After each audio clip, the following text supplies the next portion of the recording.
Reku, pasies, redzi? Šī te ir veļas mašīnas gumija. Nu, lūkas tā blīvgumija, kas parasti tur priekšā aiz durtiņām stāv.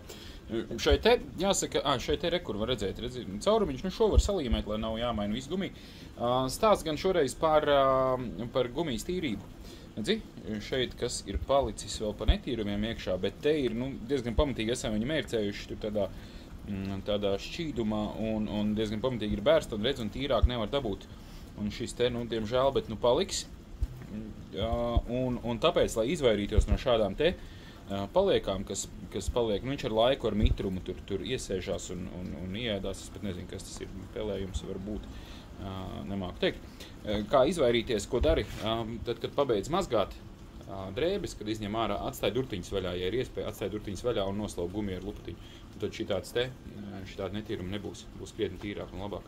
Ja? Durtiņas vaļā un noslaucīt, un viss.